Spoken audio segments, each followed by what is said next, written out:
much for the introduction. The difficult thing about this panel is that so far in the last 2 days, everyone else seems to have talked about nuclear energy already. So I feel like a lot of what we might say is repetition, but it also, I think, states just how important this industry is for the green conservative movement and indeed for securing our energy independence. I'd say that the war in Ukraine has exposed something that many of us have warned about for the last 2 decades, which is that an over-reliance on Russian energy has turned into a form of appeasement. You need only look at the weak approach to countering Russia taken by those countries that have been so dependent on Russian energy. I think in particular of not just the current German government, but the 2 previous ones of Merkel, Schroeder, and Scholz. And it was shocking, perhaps, this week to hear that Angela Merkel stated in an interview that she didn't regret any of the decisions she had made, in particular on energy policy, and even cited Nord Stream 2 as one of her prouder policies that she wished she had implemented. But what we have seen is that with that overdependence on buying Russian energy, every euro and every cent spent on Russian oil and Russian gas has been funneled into the Russian military. And everything that is now happening in Ukraine, the funding of this war machine has come from this overdependence on Russian energy. And it's not just Ukraine. It's been more than Ukraine for a long time. It was Georgia, it was Syria, it was Central Africa, it was even regions within Russia itself. We can remember the images of Grozny having been flattened by the Russian military, again, all paid for by Western Europeans in their naive addiction to Russian fuel. Thankfully for us, there are alternatives. And the nuclear industry presents perhaps the most lucrative of these alternatives. Just 1 kilogram of uranium could power an entire city for several weeks, and the efficiency of the nuclear technology is ever increasing. You need look only at the recent strides that have been taken in the development of small modular reactors, SMRS, which were talked about earlier. And it's going to be revolutionary when that technology arrives, because not only will we be able to have these smaller, more compact reactors, but they will be mobile and will be able to fill in the gaps in our grid.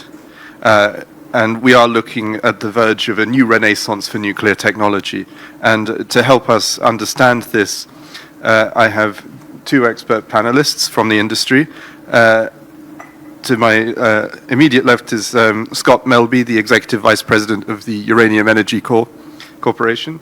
And then we have Filip Majdowski, who is an advisor at the ministry responsible for this. But let's start with Scott.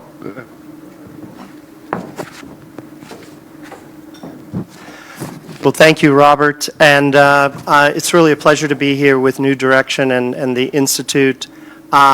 Much to my surprise, I was holding an American Energy Independence initiative and a booth at the Conservative Political Action Committee meetings in Florida in the United States this spring, when Robert Tyler walks up to the booth and Rob Roos from the Netherlands comes up and sees the signage showing a picture of Vladimir Putin overlaid over Ukraine, and the messaging saying America has developed an over-reliance on Russian energy, but we don't have to fall into the same trap that Germany has found themselves. And so they were kind of surprised, because this was day 1 of the Ukraine invasion, but we now know what's happened in the last 100+ days.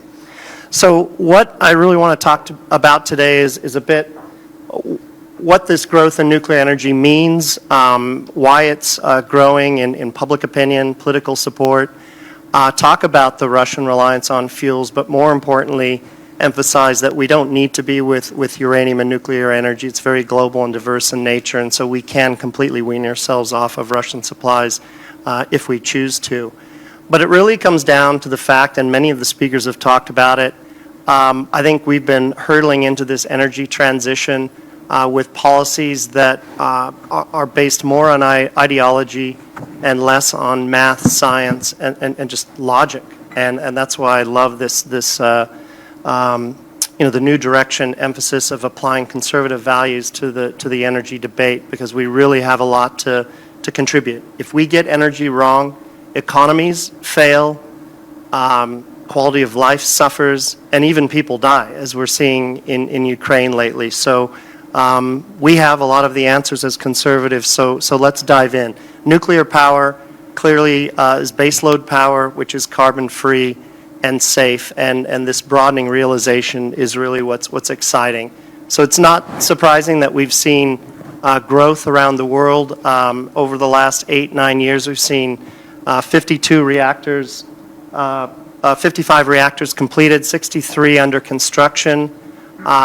It's about 3.5% growth rate for nuclear energy, and for my business, uranium. And so it's quite widespread, 30, 40 countries now either using nuclear or exploring. In the United States, we've seen a profound transition where in my 38 years of being in the nuclear energy industry, nuclear has always been supported by the right and opposed by the left, and violently opposed by the left. And I've seen in the last 5 years or so, we've seen a real shift. Now in public opinion polling, Democrats in the United States now favor nuclear energy by 63%. That's up from 37% 4 years ago. Conservatives, Republicans have always been supportive in the 80+ percentage favorability. But what that means is we have a huge opportunity that we didn't have in the last nuclear renaissance, is that we have bipartisanship, and you're seeing that in the United States Congress.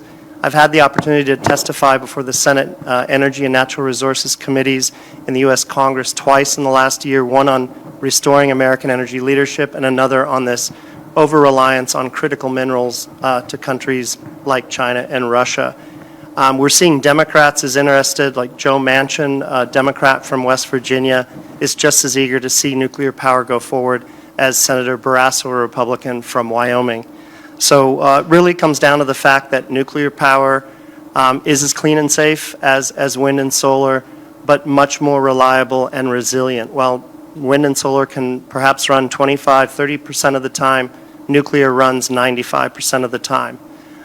It provides 20% of our electricity in the United States, but a full 55% of our carbon-free energy. That's twice the contribution from wind and solar. It also, the energy density of uranium as a fuel provides a number of advantages, one of which I'll come back to, but the first is stability in pricing.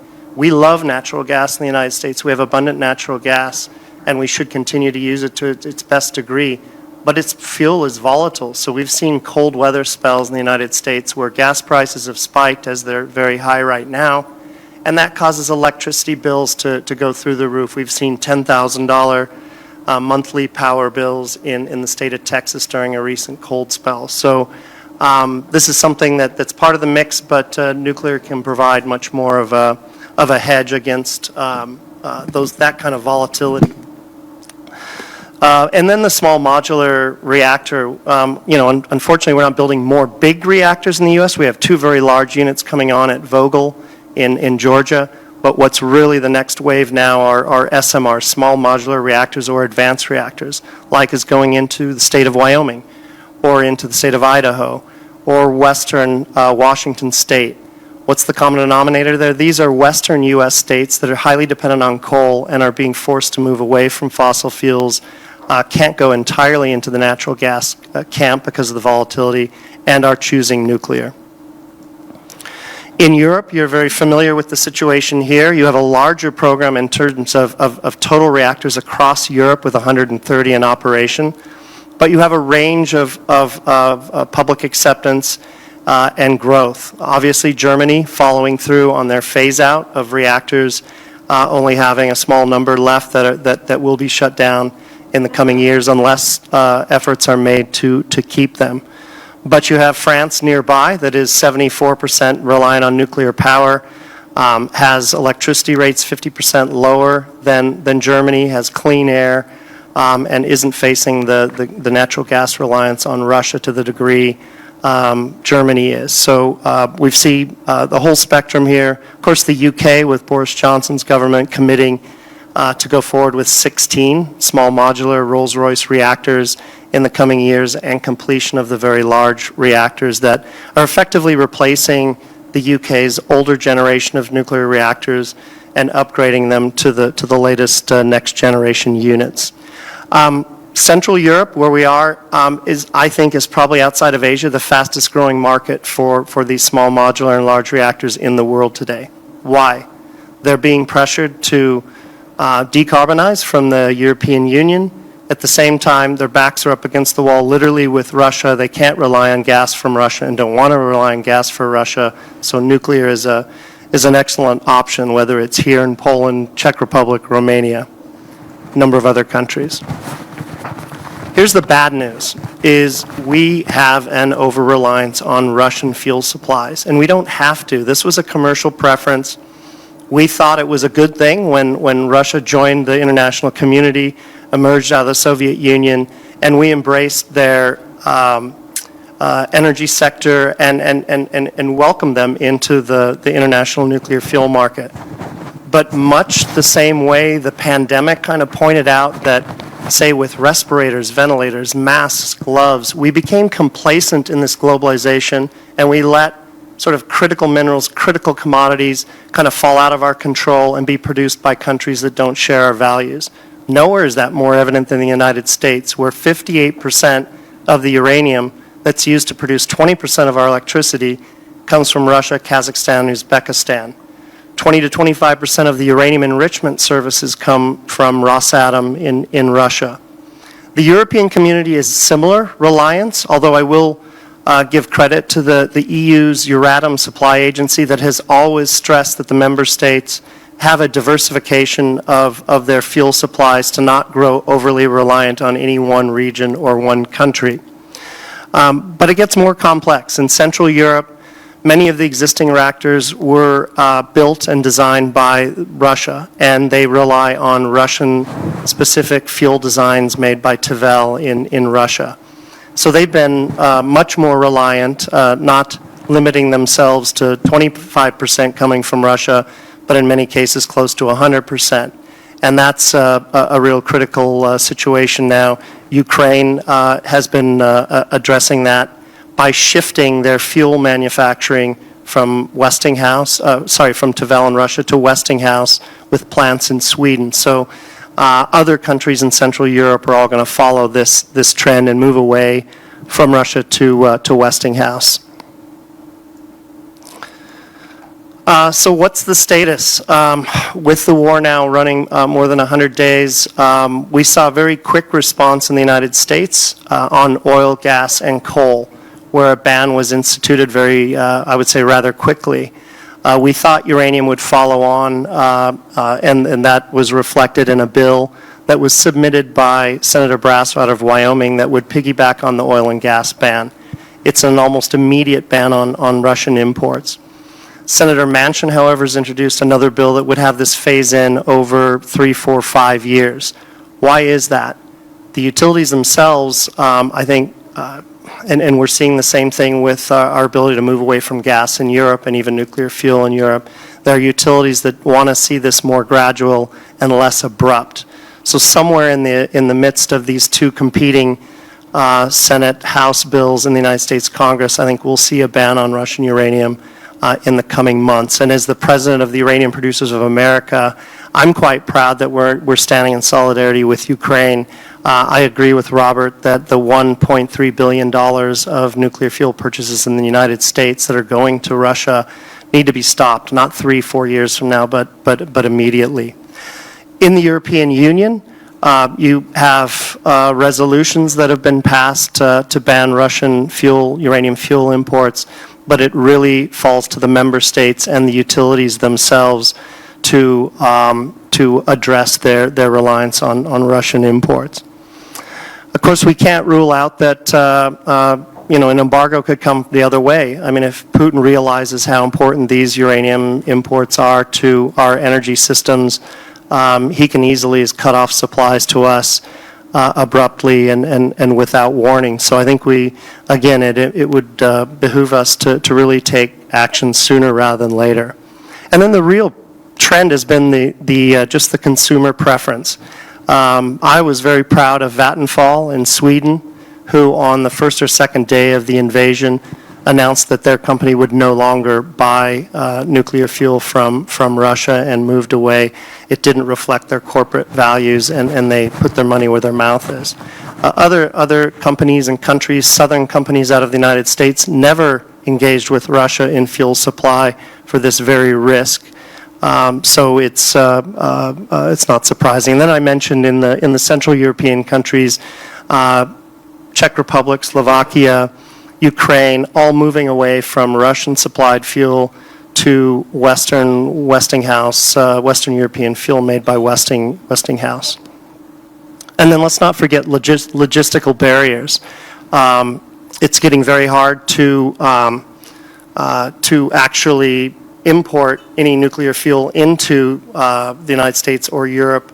Either ports won't accept Russian ships, stevedores won't unload Russian ships, or shipping companies won't insure vessels that go into St. Petersburg. And that not only impacts Russia, but also supplies from Kazakhstan and Uzbekistan, which come through this port of St. Petersburg. So one way or another, I think we have to plan on a post-Russia world in the nuclear fuel market, because there's a number of ways that I think we're going to get there. And then finally, the good news. The energy density of uranium as a fuel, which is a lot of energy in a small package, it's not only price advantages and stability of pricing, but also transportation. Unlike coal or natural gas, where proximity to markets is critical, uranium is global in nature. So to give you an example, uranium could be produced at my company's mines in Texas. It could be converted into a hexafluoride gas in Canada. It could be enriched at a Urenco plant in the UK, fabricated at a fuel fabrication facility in Sweden, and end up in a reactor in the Czech Republic. The lot of energy in a small package allows the transportation to not be a barrier here. So we truly are global, which means we can rely on a robust Western fuel market to meet our needs. It does require a few things, though. I mean, I think we need to make a decision. Do we want to break from Russia gradually over time, make exceptions, carve-outs, everything, or do we want to rip the Band-Aid off and move forward quickly? I think we should do the latter because it sends the right message to industry to expand their operations and basically replace what we were getting from Russia. It requires strong trading relationships, diplomatic relationships that we have. And let's face it, we're not advocating that we move away to every country producing their own uranium and fuel. We're saying let's rely on the Western trading system of countries like Australia, the United States, Canada, Western Europe, to ensure that we're self-sufficient amongst that group of allied nations with common shared interests and values to meet our needs. Significant investments need to be made in uranium conversion and enrichment, but I believe the market forces will drive that. But we're also seeing investments by governments. So the Biden administration just this week announced that they would like to invest between $3.5 to $4 billion to ensure that the U.S. Domestic nuclear fuel cycle is ready to step up to replace Russian supplies that should be ending soon. And then regulatory review and things like, I think if we want Czech Republic, Slovakia, the countries throughout Europe to move away from this Russian-supplied fuel assemblies, well, the regulatory review of these projects, we don't need to cut safety corners, but we do need to expedite those reviews. We can make VVR 1000 fuel in Sweden presently, but the 440 VVR reactors in many of these countries in this region need to be licensed and permitted. So with that, I will just hope to set the table for the discussion here. While we're having this discussion about strategic supplies, don't forget about China. China is the largest and fastest growing nuclear fuel market in the world. They take the long view. And so we also need to be mindful that we need to look after European, American interests, Western interests with the eye to not only Russia, Ukraine, but also China's very big emerging market.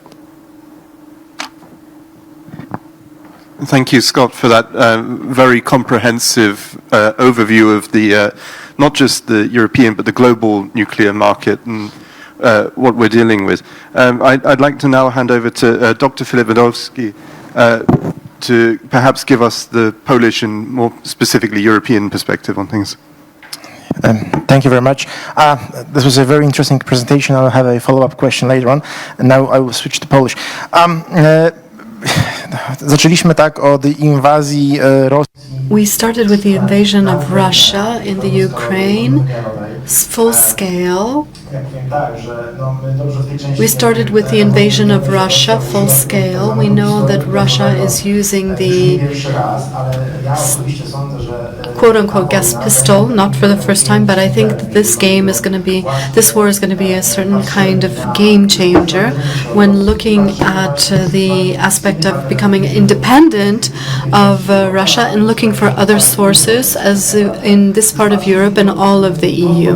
Looking at the economic aspect, the war has caused a price shock because for raw materials and energy raw materials, this caused a cause after a pandemic to maintain an economic stability. The prices are growing not only of hydrocarbons and but also precious metals, and also there because of this invasion, crops and agricultural products. Let's take a look at the price of gas and the production of mineral fertilizers, which are used for agriculture. So this war causes all these factors, and for the Eurozone, at least through the specialist agencies and the prognosis of economic growth, we have a cut of that economic growth from 4.2 to 2.6. Maybe we will bounce back as the European Union, but that we'll see. This arms conflict also shows the scale of dependence from Russian Federation on energy sources, and it showed the negotiations on the sanction package. And I had the pleasure of participating from the side of Polish administration and government administration at the central level, and we saw how the packages, including the sixth package, especially in terms of coal and hydrocarbons, the negotiations went. I think that this is a good example and shows the scale in numbers. In terms of 2020, and the import of gas from east to the European Union, so from Russia, 38% of gas was imported from Russia. Petrol, 23%. In 2020, Poland, these percentages were higher, 55% for gas and 68% for petrol. And then it dropped to 50% for gas imported from Russia and 63% from oil from the Russian Federation. But we have to take into consideration the long-term perspective, because a decade ago, for example, in 2010, Poland imported from Russia 90% of gas. But let's take a look at, for many years, we're thinking to become independent and to diversify the sources of these resources, and also the Czech, for example, in the region. 100%. Gas is an illustrative example. 100% comes from 100% from Slovakia, in the Czech, in Hungary, Germany, a little bit less, but it shows the scale of dependency in terms of gas. We could say also that in terms of oil, this is a more global market. You can try to buy technologies of refining oil of another type and implement the technology. It's not a simple process. It's a difficult process and a long-term process, but it's possible. With gas, it's much more difficult. We have a segmentation, geographic segmentation of the production of gas, and moving away from that is more difficult. Of course, here in Poland, we care about buying LNG and liquefied gas. We're starting up new connectors between countries and opening gas ports. But we also have recommendations of the European Commission to activate more the RESs. An interesting recommendation for each one of us, for households, is to decrease the temperature of flats, of homes, of rooms by 1 or 2 degrees, and like in Japan, and there were some savings. I think that in all this energy mix and these activities, we can't forget that in the energy mix there is this place for atomic energy, nuclear energy. And I think that this conflict in the Ukraine actually leads us to a revival of the discussion on using nuclear energy. In Poland, exactly 1 year ago, in the 2nd of February 2021, we accepted a document on Polish nuclear atomic policy. We also have a document, the Polish nuclear program, by its point 5 in the policy, that there's an assumption that we will also have in our energy mix atomic energy. But in reality, if we look at the other countries in the European Union, the trend was, as I mentioned, and a speaker before me, to move away from that, where Germany is the best example for that. The benefits of nuclear energy, I don't think that we need to convince anyone here. This is a source, zero emission source in terms of the production of energy. In terms of costs, it's also less expensive energy. After 5-6 decades of the production of energy, there's also a safe source. We have the experience, and specialists are saying, and I think that this is true, that it's unique in the sector of this economy that you care about the safety and security from the very beginning. So from the extraction of uranium down to the actual management of waste, of spent fuel and radioactive material and waste. So from A to Z, the process is regulated very strictly and safe. Moreover, from the Poland's perspective, it's very important to the attitude of society. We see a more positive attitude towards this source of energy, and on the example of Germany, this was key for it, or could have been key. Why the political scene there took the decisions that they did, it's unknown. But we have to remember also of our terms and conditions, where we are using potentially nuclear energy. Polish enterprises are also present in other countries in the European Union, but also in Canada in terms of the construction of nuclear hard infrastructure and the nuclear sector. I also wanted to share our experiences in other countries and some observations in the European Union. Sweden is an excellent example we mentioned today. In our evaluation, we look at nuclear energy as achieving two goals. First of all, cutting off from Russia, and secondly, also realizing the decarbonization policy, green policy of the European Union. Sweden, as experts says, over 2 decades, we're able to reduce CO2 emissions, double the reduction, and because it went very strongly in the direction of nuclear energy. That was a decision in the 1970s of the Swedish government. Of course, during it was at the time of the fuel crisis in 1970s, but it was a good decision. I remember that at the summit point, in 1 million residents, there would be one nuclear power plant. That's unbelievable and amazing. I don't want to Ringhals, one nuclear power plant, which has 4 units,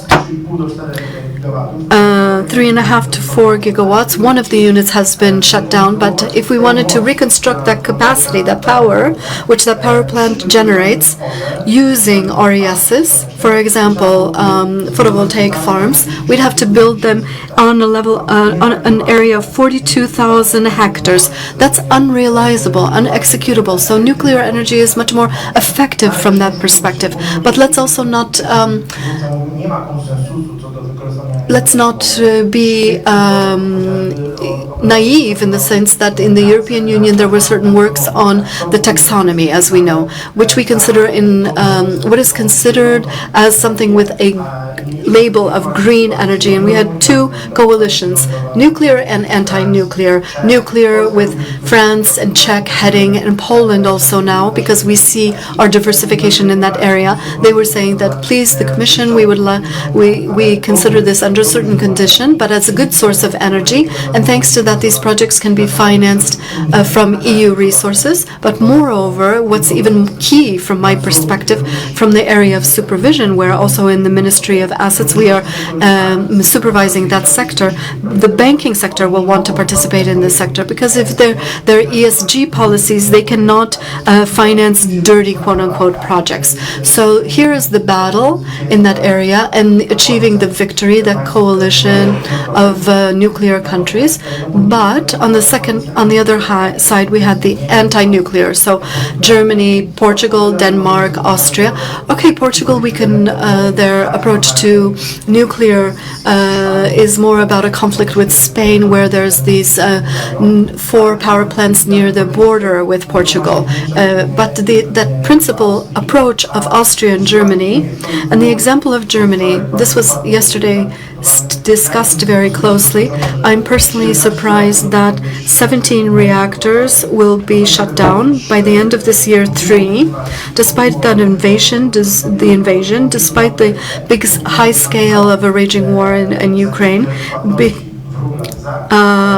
Besides the blackmail of paying for energy with rubles, that decision was maintained. And let's say a ray of hope was the decision of Belgium. Maybe you've heard they had a plan to phase out by 2025 the 2 power plants, and in March of this year they took a decision to, by 2035, to delay that phasing out decision. So in the second part, I'll speak more in detail about the plans with the participation of the state treasury. But taking advantage of the opportunity, I would like to ask some questions.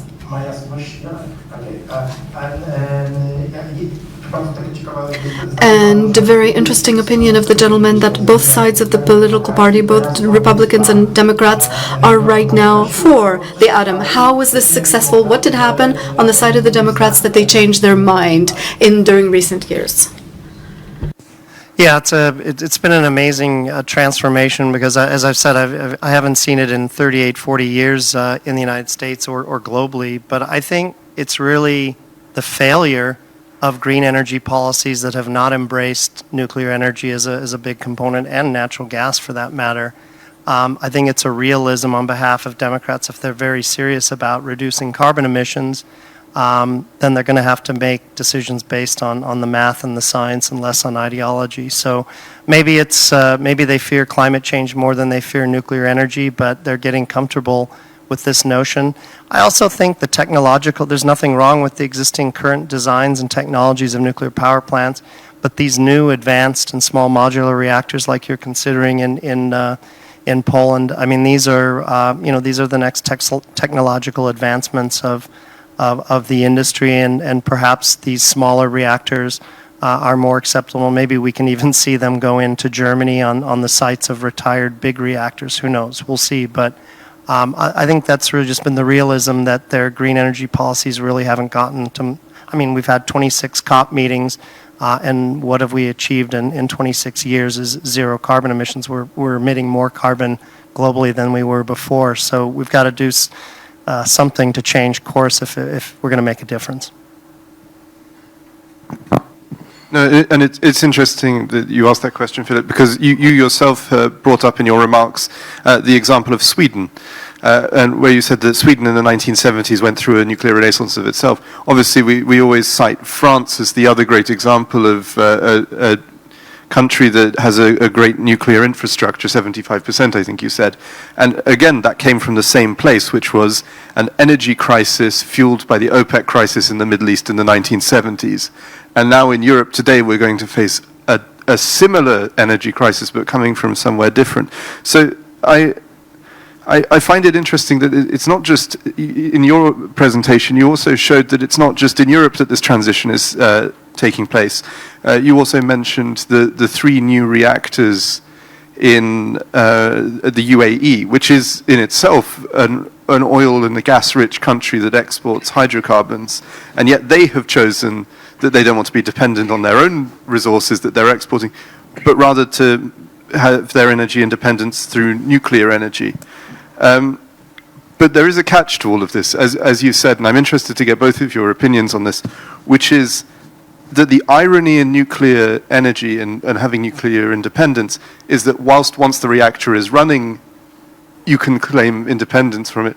but the fuel, as you said, comes from Kazakhstan, Russia, places like this. So what is it that we can do to develop extraction and infrastructure required for the enrichment of uranium here in the West? Yeah, well, we have to remember that with the breakup of the Soviet Union in the 90s, we made room for Russian supplies. So we dialed back our uranium conversion and enrichment plans around the world to make room for them. We can reverse those just as easily as we cut them back. And it's not that we don't have the resources in the United States. We have 1 billion pounds of known and likely resources in the western United States that aren't being fully utilized. Australia has enormous resources of uranium. Canada, the richest uranium mines in the world. These are all stable trading partners that for Central Europe or any customers around the world, they can rely on that. And this robust global nuclear fuel cycle, conversion and enrichment facilities in Europe are quite extensive. As I mentioned, Westinghouse in Sweden, and I also believe in Spain, are able to take on business of this Russian-designed fuel to be able to get Central Europeans off those supplies. So I'm very confident that that is not a barrier to energy independence. In fact, it's one of the strengths of uranium fuel. Filip, do you want to? To jest trudne pytanie. This is a difficult question and a difficult answer, probably because in the European Union, several countries in the CEE, Central and Eastern Europe, so Czechoslovakia, Hungary, Bulgaria, and Finland, these countries have the reactors built on, let's say, Soviet or Soviet reactor, and they are dependent on the importation of nuclear fuel. I would like to remember the example of Finland. I think they wanted to make themselves independent of the Russian nuclear fuel at some point in time, but I think the calculation in the end, I think they wanted to import from Great Britain, but finally the price was the deciding factor. So I think that in these new circumstances, and the key word is a stable partner, we cannot, the question of energy security, I think that the conflict in the Ukraine is truly a game changer. The question of security, energy security, and also state security, therefore, can be based only and solely on strictly economic factors. Now the price, earlier the price of the cheapest price from Russia of gas may be a noose on someone's neck. It could also be the same with nuclear fuel. So we need to choose partners who are sure, who are stable, reliable, and belong to the Western Alliance. And that segues perfectly into the next question that I wanted to ask, which is that it is cost that is the issue in updating a lot of our nuclear technology. You just have to look at the example of Hungary, for example, who have been for I think almost 2 decades working on upgrading their nuclear infrastructure. Yet the problem is that despite the buildings being there and the grid being set up, the Westinghouse reactors still haven't arrived. And it's because of this cumbersome and slow process of developing nuclear reactors. And I'd like to pick up on something that actually Dr. Bjorn Peterson said yesterday in his remarks, which is that as it stands, nuclear power plants are built like airports, which is to say that they are bespoke, rather than built like aeroplanes, which is to say that they roll off a production line. So what is it that we can do to move away from building them like airports and start building them in a mass-produced way on a production line, which would ultimately lower the cost? Well, that's really the model of the small modular reactors. These are generally built in factory, shipped on site. So that analogy is correct. Like the big 1,600 megawatt reactors are like major airport infrastructure projects, and they're important, and they'll deliver massive amounts of clean, reliable electricity for 80 years once they're built. But the scalable nature of SMRs, where they can be built for lower capital cost, upfront cost, scale, you can add like the new scale design, adds units as your demand for electricity grows. Additional modulars are added to it. So scalability, small, built in factory, shipped on site.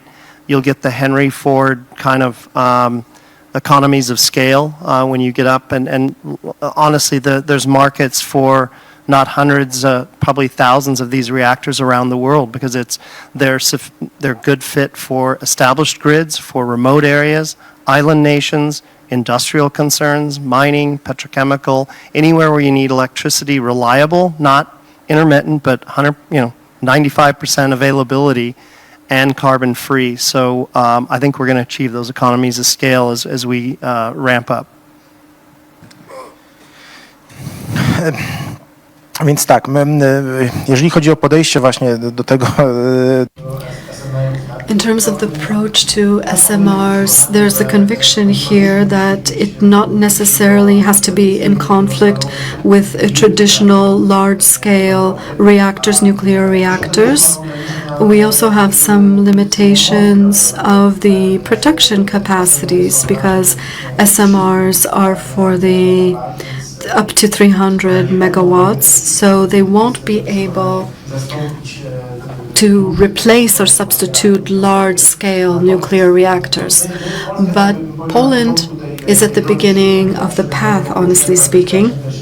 So we'll be able to benefit of the experience of other countries where that experience exists. In our energy policy by 2040, which I mentioned, we have the construction and the assumption that there will be 6 large power plants built, the first by 2033. So also this is ambitiously. And setting up, building those power plants is about a minimum of 10 years, and we have to say that honestly. The target is 6, with a capacity from 6 to 9 gigawatts, and the large-scale units are to replace the coal-fired or coal-fired units. We have to remember that the situation is that because of the historical development, the share of energy of coal is around 70%. So we still need to, let's say, deal with that with reason and reasonably move away from coal. But as was stated yesterday, stated by the Prime Minister yesterday, it can't be done so abruptly, but we must adapt that and align that with the current conflict with the Ukraine and not falling into the need of gas as a transitional fuel. So, on the one hand, we have the assumption that we're going to build large-scale nuclear power plants, but on the other hand, we're also opening up, especially to state treasury companies which have a share in such a cooperative. We support the direction of building the small modular reactors. Here also the issues lie, and please correct me if I'm erroneous. This is a technology that is developing, that is modern, that is new, and from what I know right now in the world, there are about 70 open projects, and they are at various stages of technological development. Some are in R&D, some are at a stage of, certification. I think that the first reactor, is supposed to be set up by 2026 installed. So this is a technology that is developing right now, or being developed right now. There's also an assumption that if state treasury companies or companies with a state treasury share will do so with their own needs in mind. I can mention KGHM and Orlen, as KGHM is a producer of copper and silver, and it is the second enterprise which is most energy consuming. So entering of a small reactor for their own needs makes definitely sense. And also in February of this year, during the visit in the US, that agreement, of course these are publicly available information, the agreement was signed, so 1 of 6 small reactors are to be built by 2029. There's going to be 6 as a total, as a target. The American company is supposed to provide the know-how and the technology, and the Polish company is to ensure the location, all the permits, licensing, and the hard infrastructure. The second entity which intensely is working on this is Orlen, so our biggest fuel company in the country.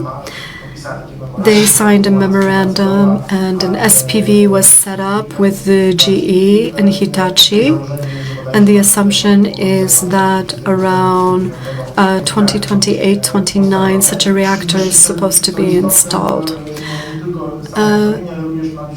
Not only are they supposed to be installed, but the commercialization of that technology in Poland, and it's so going to be a decarbonization of production activities, but also the commercialization of the technology in Poland, and also the employing the Polish supply chain. So globally, nuclear energy, yes, large-scale nuclear units and plants for the needs of the state, and smaller for the needs of enterprises, which are high consumers of energy.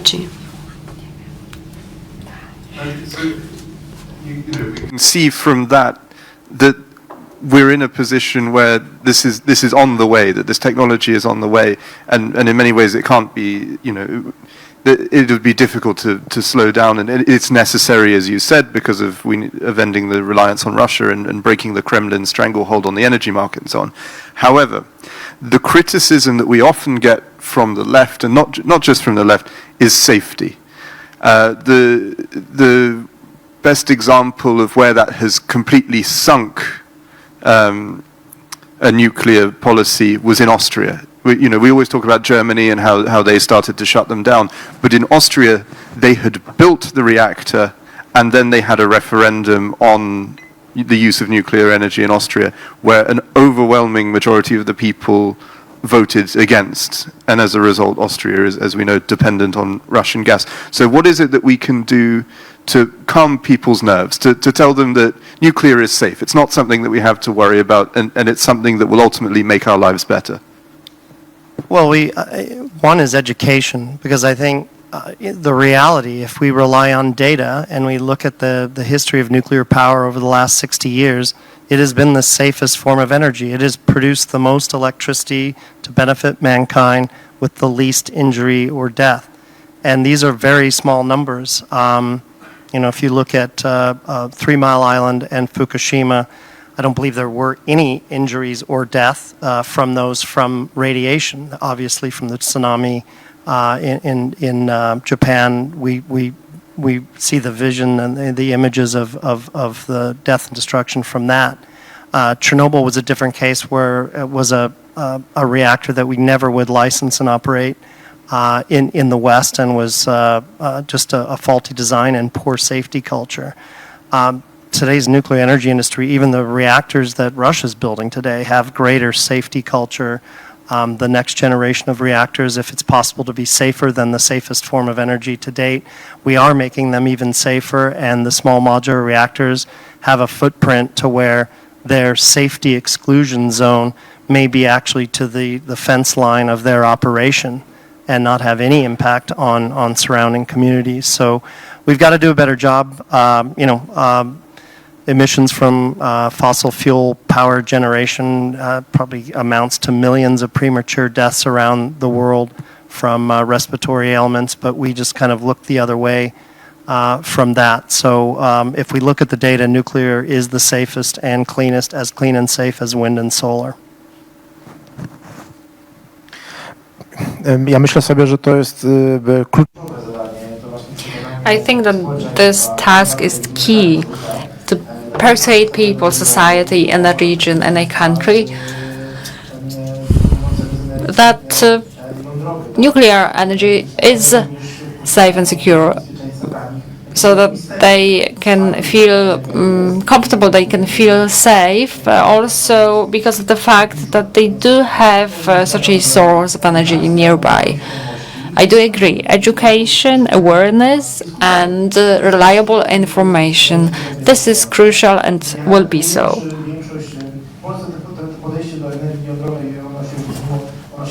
in Poland, the opinion about nuclear energy evolved over the years. Now people in general favor it more, but also we have to look into history. We are close to Ukraine and Chernobyl in 1986. But I don't know whether people generally in Poland are aware of the fact how many neighboring countries have nuclear plants and how many nuclear plants we have around us. You've mentioned Austria, but also Germany. Well, it's a specific situation, very specific, because I remember Fukushima. It's a very peculiar situation. And I remember Fukushima. I remember when Germany decided to move away from nuclear energy because of what happened in Japan. But I think that who really welcomed the decision was Russia. So maybe this anti-nuclear movement was also incited and motivated by Russia, who wanted to make European countries more dependent on their resources. So first of all, we have to raise awareness and educate based on reliable information.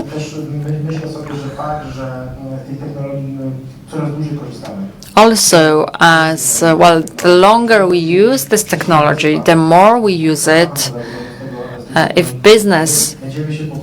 If companies use this technology, we will become more friendly, so to speak, more favorable towards, will favor nuclear energy more. I think perhaps one of the things that people fail to understand is just how far nuclear technology is implemented into their day-to-day lives. Even just going to the hospital, you can find it in X-ray machines, in CAT scans, in the treatment for cancer through radiotherapy. I'm sure there are many more applications for this technology as well, and people aren't afraid of those. They're afraid of nuclear power plants because it has the word nuclear in it. And part of perhaps what you're talking about in educating people is maybe it's time to rebrand nuclear energy. Perhaps we need to start calling it fusion power or something similar to that as an alternative. But another point that you brought up, Filip, was about what role Russia could have played in spreading nuclear disinformation. And indeed, we do have evidence of this, perhaps not recently, but at least in the Cold War, where we knew that as part of the campaign of active measures carried out by the KGB in Europe, they infiltrated organizations, anti-nuclear organizations in Western Europe, such as the Campaign for Nuclear Disarmament and such as, I forget the name of the other protest groups, but they used to camp out in sites that were supposed to be earmarked for nuclear power. Let's basically now wrap up by answering the question, is nuclear energy a serious threat to the Kremlin? Well, it obviously is. Russia uses energy as a weapon. They use that leverage in a number of ways. The global activities of Rosatom is international in nature. They move into countries and build a reactor, and they create an 80-year relationship with that country, where they like it or not, and create a dependency on that. But we've seen them use natural gas as a weapon. We're seeing it with uranium, the vulnerability we have right now. So if we can develop clean, abundant, 24/7 energy sources that get us off of Russian gas, we're addressing that Russian threat very effectively, and we're doing it in a way that is good for our economies. It's there is some costs during the transition as we make this transition, but in the long run, I think this is good for our economies, good for our quality of life, and not saying we never trade with Russia again, but I think we really made a mistake in putting too many eggs in that basket. Również uważam, że energia atomowa to jest zagrożenie. I think that nuclear energy is a threat to the imperialistic policy of Russia, because all Russia is about energy sources. So there's one think that key, so these sanctions, European and American sanctions, need to be tight.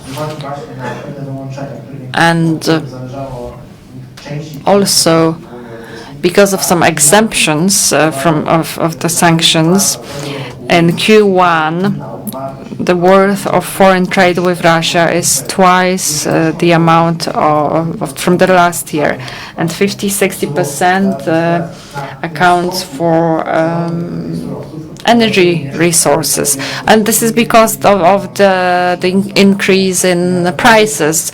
So Russia is making this money to pay for the war. And I think that nuclear energy not only protects us from Russia, but also in Poland, it allows us to implement other policies, such as the energy transformation policy. So it's a win-win if you do it in a reasonable way. I think that is a perfect place to finish on the optimistic note of knowing that perhaps our most powerful tool in the arsenal of democracy required to defend the West is energy independence, and the best way to secure our energy independence is through nuclear power. So I'd like to thank Filip and Scott for being an excellent panel on this. Thank you so much. Thank you. Thank you.